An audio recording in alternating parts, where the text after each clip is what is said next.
কবি সুনীল গঙ্গোপাধ্যায়ের লেখা কবিতা পাহাড় চূড়ায় আজকে আমি পাঠ করব।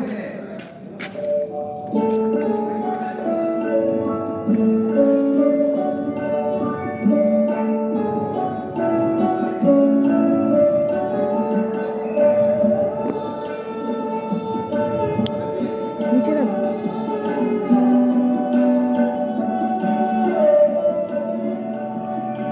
অনেকদিন থেকে আমার একটা পাহাড় কেনার শখ, কিন্তু পাহাড় কে বিক্রি করে তা জানি না।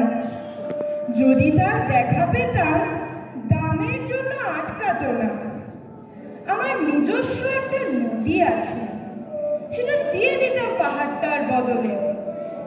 কে না জানে পাহাড়ের চেয়ে নদীর দামই বেশি। পাহাড় স্থানু, নদী বহমান, তবু আমি নদীর বদলে পাহাড়টাই কিনতাম, কারণ আমি ঠকতে চাই।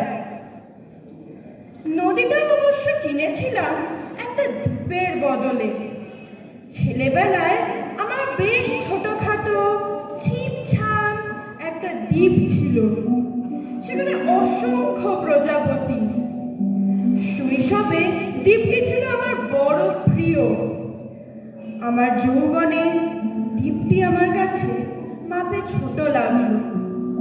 প্রবাহমান ছিপছিপে তন্নি নদীটি বেশ পছন্দ হলো আমার।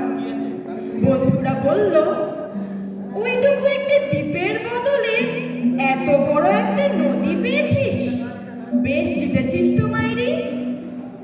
তখন জয়ের আনন্দে আমি বিহ্বল হতাম। তখন সত্যি আমি ভালোবাসতাম নদীটিকে।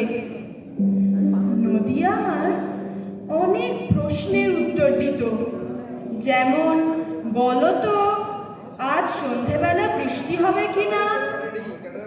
সে বলতো, আজ এখানে দক্ষিণে গরম হাওয়া, শুধু একটি ছোট্ট দ্বীপে বৃষ্টি। সে কি প্রবল বৃষ্টি, যেন একটা উৎসব। আমি সেই দ্বীপে আর ফিরে যেতে পারি না। সে জানত, সবাই জানে, শৈশবে আর ফেরা যায় না। এখন আমি একটা পাহাড় কিনতে চাই। সেই পাহাড়ের পায়ের কাছে থাকবে গহন অরণ্য।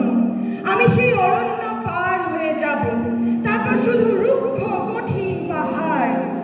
একেবারে চূড়ায় মাথার খুব কাছে আকাশ, নিচে বিপুলা পৃথিবী, চরাচরে তীব্র নির্জনতা।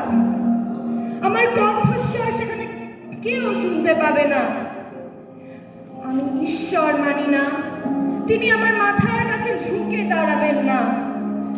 আমি শুধু 10 দিককে উদ্দেশ্য করে বলবো, প্রত্যেক মানুষই অহংকারী। এখানে আমি একা, এখানে আমার কোনো অহংকার নেই। এখানে জয়ী হওয়ার বদলে ক্ষমা চাইতে ভালো লাগে।